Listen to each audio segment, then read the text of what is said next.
Okay, today we're going to continue talking about characters. Today we're going to talk about something called vulnerability. Okay, I've been talking to people lately about this very concept, and I won't go into whom. But in order for us to want to be invested in a story, we have to feel like the character is vulnerable. That means we have to learn something good about them. If you hear a story about someone who is so amazing that they don't have any flaws, they're so amazing there isn't even a chink in their armor, then you can't relate to that person. So as an example, I think the weakest of all the superheroes is probably Superman. But even only because he hasn't really done anything or undergone a lot. He just has a lot of powers and he's practically invulnerable. But they had to give him a vulnerability. They had to give him something to which he isn't immune. And so they created kryptonite, a glowing green rock. Weird. So that's his vulnerability, or his inability to combat other people from his planet who have the same powers as him. So those two things are kind of the things that you see Superman having to combat. So the definition of vulnerability is? Vulnerability, what is vulnerability? Vulnerability is the kink in the armor, the weak spot. I think I like to call it your humanity. I don't think it's so much about you having a weak spot. I think it's about you being willing to show your weaknesses to others. So we all have weaknesses, right? We all have problems. We all have things we're not good at. We all make mistakes. But our desire, and it's human nature, our desire to cover that up and make sure no one knows about it, that's the opposite of being vulnerable. Being vulnerable is saying, I care about you, Dora. I love you. And I'm putting myself out there for you to say what? It's okay. Well, you could say, I love you. You could say, my weaknesses are okay. Or you could say what? You're a loser and I don't love you back. So we're exposing ourselves to possible failure, ridicule, unacceptance. We could be excluded. We could be ignored. We could be abused or mocked, right? Mm-hmm. So what happens is at a very early age, we learn that to be vulnerable is scary. To be vulnerable is dangerous, right? To let people know that we care what they think is to be vulnerable, and that is scary. It's dangerous. It's putting our control in their hands. It's ceding power to someone else. Okay? Does that make sense? Yeah. Okay. So books are all about being vulnerable, the character being vulnerable. And it doesn't just mean that they have a weakness. It means that we know what that weakness is. Okay? So there are plenty of characters who seem larger than life. I'll give you an example. To me, President Obama seemed larger than life. He seemed almost perfect. He was so presidential. He was so noble and smart and well-spoken, okay?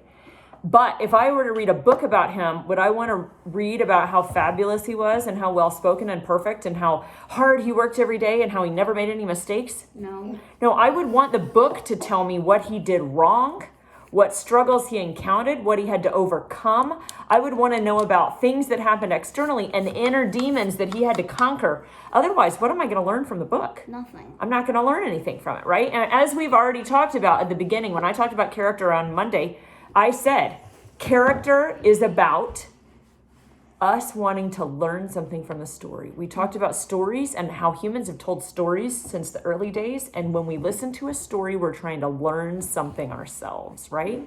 It is the main character's job to teach us something of value. In order to do that, that main character has to be vulnerable. We have to be able to see their weaknesses, their problems, as well as their strengths, and they have to overcome something or we're not learning from them, right? Mm-hmm. Okay. So last time I had you talk about character misconceptions that get corrected over the course of the book. That's what we discussed. Today we're going to talk about the other two components of character. The first one is the character wound. You can look at almost any character in literature. What's Superman's character wound? Kryptonite. I think his character wound, now that's a vulnerability, but I think Superman's character wound is that he was torn from his family at an early age and sent to a planet that isn't his own. So does he have a family to tell him who he is or what to do? Nope. He is a stranger in a foreign land, right? Mm-hmm. He was raised by an earth father who took care of him, but it wasn't really his father. And that father didn't really understand what he could do or who he was. And during the course of all the Superman stories. The question is, can he be accepted by humanity because he is not one of us, right? So I would say his external vulnerability, his external weakness is kryptonite, but his internal vulnerability, his internal weakness is his fear of acceptance. Does that make sense? Mm-hmm. Okay. So that's his character wound. His parents died, his civilization died, and he had to go live somewhere else alone. But his character shield is what's going to determine how he reacts. So let me give you guys an example. You could take 5 different people that all got in a car accident. You could even give them all the exact same injury. Let's say they're sitting in a van with 5 rows, and so they're all sitting on the left side, and a car crashes on the left side, and they all lose their arm. None of them have a left arm anymore. Do you think they're all going to react to that loss the same way? Nope. Are they all going to be angry and bitter? No. One of them might be angry and bitter. One of them might have been a pottery maker, and now he can't make pottery. He can't support his family. He can't do what he used to do. He might be angry and bitter, right? Mm-hmm. Another one, even if you have 2 pottery makers, he might feel relieved that he doesn't have to make pottery anymore. Maybe he didn't like doing it, and now he's free to pursue his goal of being a stand-up comic. I don't know. The answer is that everyone is different, and they're all going to react differently, even to the same wound. So you could take 5 people whose parents abandoned them when they were children, and they could all react differently to that abandonment. So more important than knowing your character's wound is knowing how your character protects himself in the future, or herself in the future, from a similar or somewhat related injury or any other injuries, okay? So we're going to talk about shields. So you want to identify what your character's wound is. That's going to shape who they are, but they are going to react the way that they react in the future based on how they shield. Yes? But no one's going to read the wall stomping. Well, you can draw something right now. You're only 4 and you can't write. So you are able to draw through this entire lesson, okay? Sorry, that's my preschooler who is with us today because we are at my mother-in-law's. So we're going to talk about character shields. Now, this is really a topic for several days. So we're going to start today and then we're going to drill down in the future, okay? I want you guys to be thinking about them. I'm going to give you a bigger assignment today. I'm going to start doing that small assignments Tuesdays, bigger assignments Thursdays, okay? Because you have the whole weekend, Friday and Monday, to work on it before it's due on Tuesday, okay? So the number 1 character shield, the one that's used more than anything else, the one you're going to see all the time is called numbing. Numbing.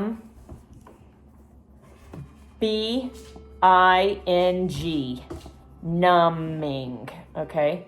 What is something if it's numb? What does that mean? Tessa? You can't feel it. You can't feel it. Okay. So when people are hurting, when people are scared, when people are sad, if something scary is happening in their life that makes them nervous, the number 1 thing you're going to see people do is numbing. There's a bunch of ways that you can try to numb so that you don't feel the fear or the sadness, okay? The number 1 way is probably eating a lot, drinking alcohol. So the top ways. Eating a lot, drinking alcohol, binge watching a show, binge reading books. Because you're diving into some binge. That just means doing a lot. Not just watching an episode of a show and moving on, but watching an entire season of a show or 7 seasons in a row of a show. Or reading a million books and then not coming up for air and just keep reading, continuously reading. So if you're reading someone else's story, are you thinking about your own? No. If you're watching someone else's story unfold, are you thinking about your life and your problems? No.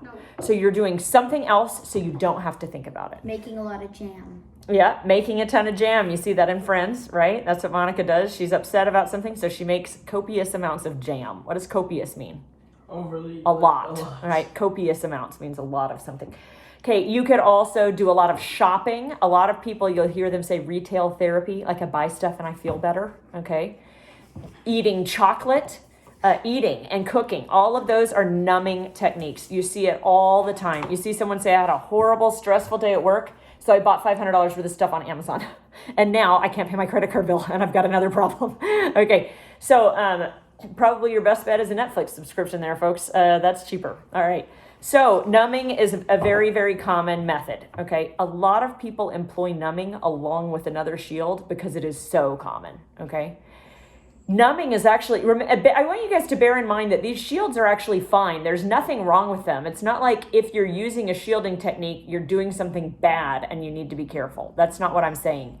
These are ways that humans cope with wounds and danger, fear, and being afraid of being vulnerable. Okay, these are ways we cope. They become bad if they start impacting our lives negatively, if they start keeping us from doing the things that will make us healthy and strong and bring us joy. So numbing is fine. Sitting and binge watching a show, maybe you need that. Now, if you're binge watching shows and you're not going to work and you're not eating and you're not taking care of yourself and you're not cleaning yourself or your house, does that become a problem? Yeah. Yeah. So at that point, numbing can go from healthy to unhealthy if you don't set any boundaries, okay? All right, let's talk about the second one. The second one is called foreboding joy or rehearsing tragedy. I'm going to write it on Tessa's. Foreboding. Do you know what foreboding means? No. So if you say something is foreboding, it means it was a dark and stormy night. We knew something bad was about to happen. Okay, foreboding means something bad is about to happen. So you take something that's joyful and exciting, and then you turn it into something that is ominous and scary. So let's say you just had a brand new baby and you're so excited and you want to pick up the baby and you want to hold and snuggle the baby, but then you might drop it. The baby's, yes, but you're worried if you pick it up, you might drop it, so you don't pick it up. Or the baby's asleep and you could finally go to sleep yourself, but then you stand there the entire time the baby's sleeping, staring at the baby, terrified that any second it could smother into its blankets and die. So can you go enjoy the fact that the baby's asleep and you can take a nap? No. No, because you're nervous that anytime something bad can happen. So that can very quickly ruin your life, okay? Rehearsing tragedy is similar. What rehearsing tragedy means is that you are preparing yourself for everything bad that could possibly happen. So instead of saying, hey, life is good, I have a good job, my house is great, I love my wife, my kids are healthy, you're sitting there thinking, Emmy's healthy, but she is thin. Maybe she's not eating enough. She could be anorexic. Maybe we should put her on a thing. Maybe I should buy a book about anorexia and try and figure out if that's what's going on, because she does look thin.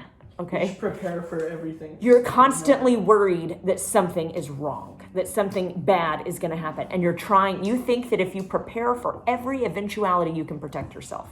Can you ever protect yourself from everything? So that's great. So what was Marlin's shield in Finding Nemo?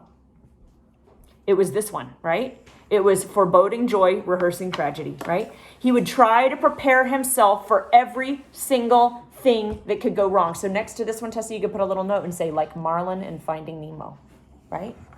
Good. Okay, the third one is called victim or Viking. What could that mean? I'm going to write it down for you, okay? Victim or Viking. Okay. So victim or Viking is the tendency to believe that you're either taking advantage of someone or you're being taken advantage of. There are only conquerors and conquered in the world. That's it. You're either someone who is taking from other people or you're someone who's being duped. So if you're not putting it over, Is that Chancery? So that's Judica. So Judica believes that but actually I think that might have been Chancery's in book 1. So that whole culture has a tendency toward believing that you're either the strong or you're the meaningless, okay? Because of course there are a lot of layers in between, right? So what does that lead you to do if you're shielding yourself? If you're shielding yourself and you're afraid because you feel like you've been taken advantage of. I think if you had someone who was, in their house and their house was burglarized and they were injured and scared as a result, they could be like this. They could feel like they're either a victim or a Viking. And if someone feels like they're a victim, are they bold and do they take chances? No. No, they're scared and they huddle up in their house. But if they feel like they're a Viking, then they buy like a bunch of guns and crap. They may feel like their only option, if they don't want to be a victim, is to be a Viking. So that leaves them very aggressive. Let's say they go to the post office and the post office says, I'm sorry, it's 5:01. I can't take your package. Are they likely to say, dang it, I'll come back tomorrow, like a normal person would say? No. They're going to say, How dare you say it's 501? You will take this package right now and you will check it in, and then you will never look at me like that and tell me that again. Go do your job, right? They're going to dramatically overreact and maybe get thrown in jail because they feel like the world comes in black and white, conqueror or conquered, evil or taken advantage of, right? They don't think there's anything in between. They don't think that it's okay to not be attacking others, because if you're not attacking others, what's happening? You're being attacked. You're being attacked. Okay, those are your options. That's how they see the world. Okay, and that's not an appropriate worldview, and it's going to cause you to overreact by either hiding and cowering or attacking and being very aggressive, when instead you should be responding in a healthy and appropriate way. Does that make sense? Okay. Right. You cannot be a Viking and not be a victim, but they don't see that. That's the third. So the fourth one is serpentining. What? I'll explain it. So what is serpentine? Serpentine. It's snake related, okay? And what do snakes do? They slither around, right? Do they go in a straight line? Nope. They can't go in a straight line. They can't go in a straight line because they can't move. Can't do this. Okay, serpentine. All right. So someone who numbs with serpentining, let's say they run into a problem. They find out that their utility bill is due, but they don't have the money to pay it. What do? Do they call a friend and say, hey, I can't afford to pay my utility bill? Or their mom or dad, can you loan me some money? Nope. What are they going to do instead? They're gonna scramble. They're going to either they're going to put it off. They're going to try to pivot. They're going to call the company and say, I don't think this bill is right. I'm going to contest it. They're going to do anything they can to put off having to deal with whatever the problem is. Let's say their problem is that their parents abandoned them when they were younger. So they're worried that their boyfriend will abandon them now or something, okay? Will they tell their boyfriend, I'm worried that you're going to abandon me? Are we good? Do you love me? Are you committed to me? Are they going to say that? No. No. And when their boyfriend wants to talk about their relationship, they're going to say, yeah, let's sit down and talk about it. Thank you so much. I love it. No, they're going to try to put it off. They're going to get out of it. They're going to say, I'm busy. I got to work late. I got to do whatever, because they don't want to talk about it. If their boyfriend actually wants to leave them and says, hey, listen, I know that wants to break up with them, are they going to sit down and say, let's have this conversation? They're going to put it off. They're going to avoid. They're going to say, I have stuff going on. I'll have to talk to you later. And what's going to happen? Instead of having this healthy conversation, their boyfriend's just going to leave. And then what's that going to do from a wound perspective? Shrink. It's going to reinforce the fact that they don't ever want to talk about anything. So let's say that this person had a parent who was sick when they were younger, and that sick parent died. If they wake up one day and realize that they have a lump on their arm or on right here or something, are they going to do something about it? No. They're going to ignore it. They're going to ignore it, right? Mm-hmm. They're not going to go get a test. They're not going to tell anybody. If someone asks, they're going to say, oh, I pulled a muscle. It's no big deal. They're going to wear clothes that cover it up because they are serpentining. They avoid. They don't look at it. They don't deal with it. They ignore it. They don't address it, right? Mm-hmm. So is that a particularly healthy shielding mechanism? Sometimes it is if it's something that doesn't matter, but usually not. Okay, victim and Viking I think is one of the worst, but serpentining's pretty bad. You're not addressing problems, you're just putting them off. And sometimes you can get away with that for a while, but if it goes on for too long, you're really gonna create more problems for yourself, right? Mm-hmm. Okay, so the next one, number 5, is 3 words. So I'm gonna write them for Tessa again. Thank you so much. I love that picture. Well, not super long. So criticism, cruelty, and cynicism. Criticism, cruelty, and cynicism. Okay, this is the one that Eli would call humor. Why do you think he would call it humor? You're making fun of other people to hide your insecurities. Correct. So if someone says something like, hey, Eli, how'd you do on your test at school today?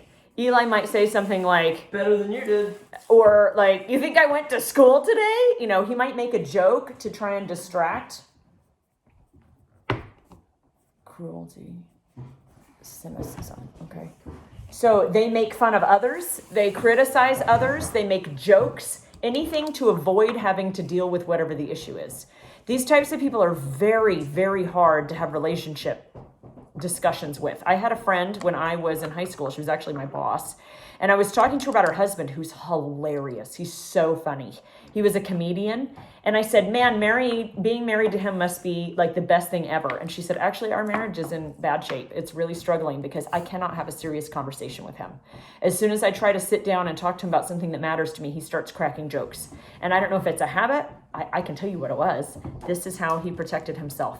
If he felt nervous, if he felt like he was going to have to admit to something or own up to a weakness, what did he do? Started making He jokes. made jokes, okay? Or these people pick at other people. They criticize other people. So you see this all the time as a defense mechanism when someone tries to come in and say, honey, I need to talk to you. You have been spending way too much money. Like, let's say that person's dealing with numbing, okay? So they're spending a lot. They come in and say, I need to talk to you. You've been spending way too much money. And how do they react? They say, how dare you say that? Look at how much money you spent. And they start listing all the things that you spent money on. And even if they're valid things, like you spent money on the plumber, you spent money on new underwear, you spent money on toothpaste, you're frivolous, so are they kind back? No. Do they sit and have a conversation? They're cruel. They criticize you to defend themselves, okay? Mm-hmm. So if you say, I've noticed lately that you haven't really been doing much laundry. Are you seriously talking to me about the laundry? Did you see all the mud you tracked in the other day on the floor I just cleaned? Okay, so they deflect, they push things off, and they attack you about other stuff when you're trying to have a discussion with them about something. Does that make sense? Mm-hmm. So that's criticism, cruelty, cynicism. In TV shows, you see it pretty commonly. In Friends, who does this, Eli? Chandler. Yeah, Chandler is this. He deflects with jokes. And he'll, people tease him about it all the time, but he knows his parents what's Chandler's answer a question. Yeah, you'd be able to answer a question normally. So Chandler had parents that broke up when he was young, and they broke up under extraordinary circumstances and fought through his entire childhood. That's his wound, right? So he learned to shield with humor, which falls under criticism, cruelty, and cynicism, right? He's cynical. He makes jokes about everything. Okay. All right. So then the next one, that was number 6. So number 7. No, it's number 5. Oh, that was number 5. Sorry. Number 6 is perfectionism. Okay. Perfectionism. I think you guys all know what I mean when I say that already. That's probably the most self-explanatory in my opinion. That's someone who feels like if they just do everything perfect, then everything will be fine. As long as they're just perfect, it's fine. So their solution to having had a trauma is it probably just happened because someone messed something up. So if I do everything perfect at all times, I'll be okay. That one, if you think about it, is actually fairly close to which one? Rehearsing tragedy. So the rehearsing tragedy person, those commonly go hand in hand. The rehearsing tragedy person says, everything in the world could go wrong. I'll just prepare for every opportunity. Perfectionism is kind of one down from that. Like the same for a different reason. Yeah, so and instead of always assuming bad things will happen, they just think if they do everything perfect, then no one can criticize them. If they do everything perfect, then no one will leave them. So let's say they had a first marriage that was a complete and total failure. The person left them and said, you're a loser and I don't care about you. That might be their wound. And then what did they do to react to that? Perfectionism. Their reaction is, well, if he left me for being a loser, I will ensure that I am in no way, shape, or form a loser in the future. I will cook perfectly. I will work perfectly. I will sleep perfectly. I will do my hair perfectly. And I will learn to do all these things I couldn't do. I will right all of my wrongs so that I am the perfect person and this never happens to me again. Right? Or they'll say, maybe my dad was a bad driver and we got into a car accident and my little sister died. Well, what I'm going to do is be the world's best driver. I will be the world's safest mother. I will be the world's safest parent. And that way, nothing bad will ever happen to my kids. And does that work? No. And so what inevitably happens is they'll just double down and get even more neurotic, okay? Because anytime something happens, you can usually find some way in which you had something to do with it. And then you blame yourself and then you double down on getting more perfectionist. Now, is perfectionism...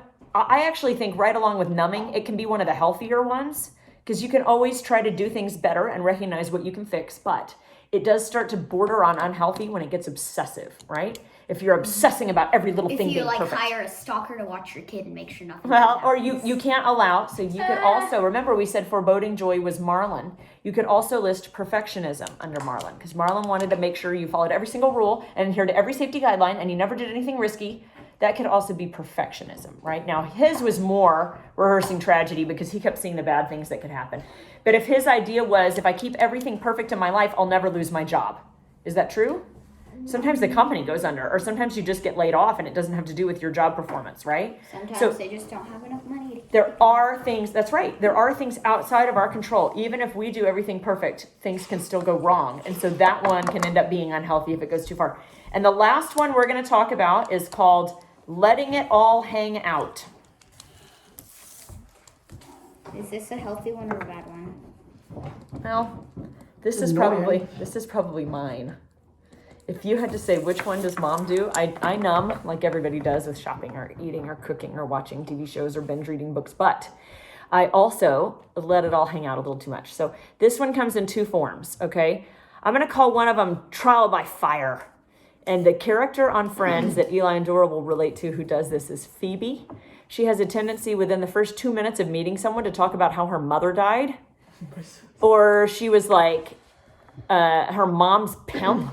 Or like she was left down by the river. She talks about all this stuff that you're like, oh my gosh. You know, these are not things that you would normally bring up to somebody in the first minute or two of your conversation with them, right? You would wait till you knew them a little better. You would establish trust and boundaries, and then you might share something in appropriate circumstances.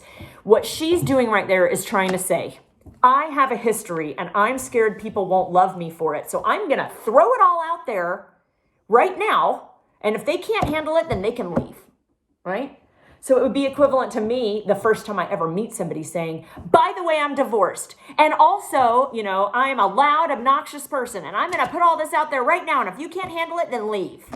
Right? It's not appropriate. It's not something that you do. You don't walk up to somebody and say, I'm a kleptomaniac. Okay. Like you wait until they know you and they've noticed that a few things have gone missing. No, okay. I'm just making a joke. But seriously, characters can, and sometimes do, lead with their wound. They, like Phoebe, tell everybody, my mom died when I was little. She committed suicide in my family room and I was there. You know, like that's strange. But people do that as are you strong enough to be my friend? Can you handle me? Right?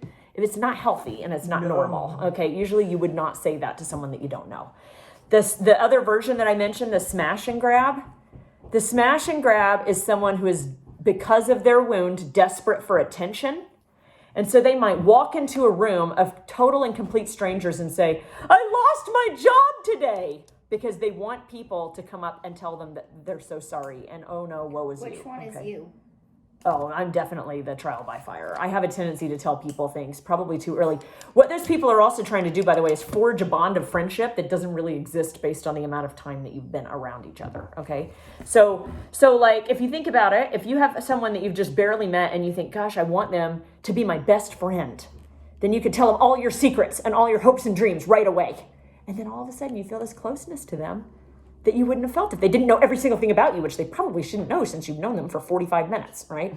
So you're trying to forge a bond that isn't supported by the amount of time you've spent together. Does that make sense? That's more what I do. I have more of a tendency to tell people things about, but I'm pretty open, but I think that's probably my shielding technique is, hey, I'm just going to tell you guys all about all these things about me, and if you can't handle them, then go away, right? So, all right. So, and we could talk about the wounds that made me that way later. I don't necessarily need to discuss myself here on a video camera for everyone. I'm not quite that vulnerable. So, but we can talk about it later. Okay. So smash and grab you see on social media all the time. It's like an endemic at this point. So when you look around on social media, you'll see people posting things like, I suffer from mental illness. Let me tell you all about it. And no one knows them. Now, am I saying that that's wrong? No.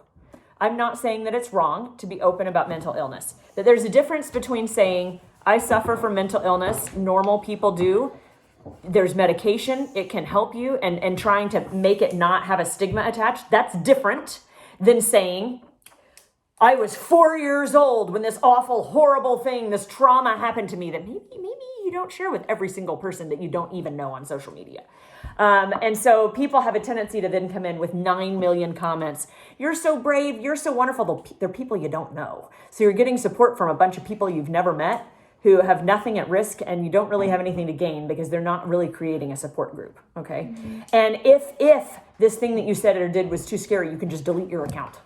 Right. So we've almost created a culture of smash and grab on social media. Okay, we've got these people, and then your video goes viral, right?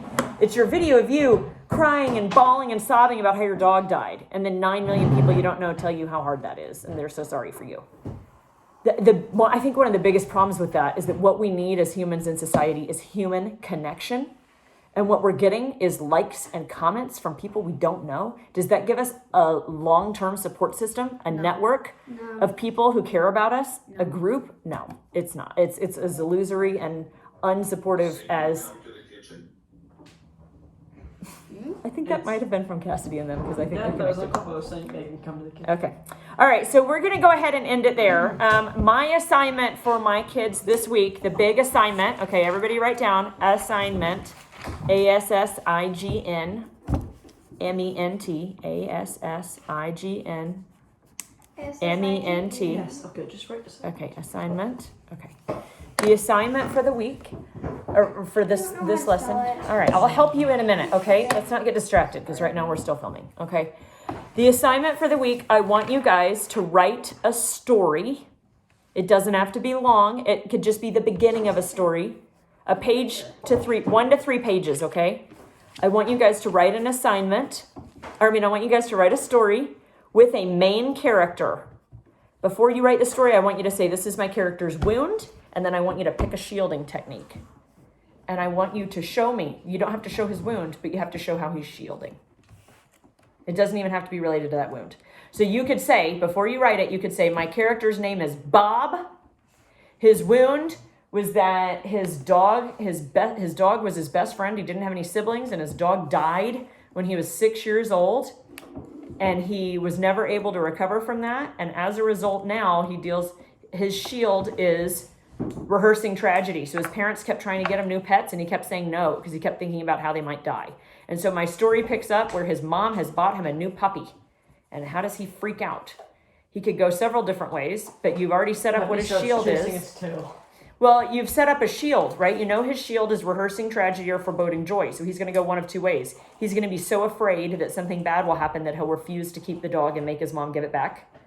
Or he'll decide to, instead of enjoying having the dog around, what's he going to do?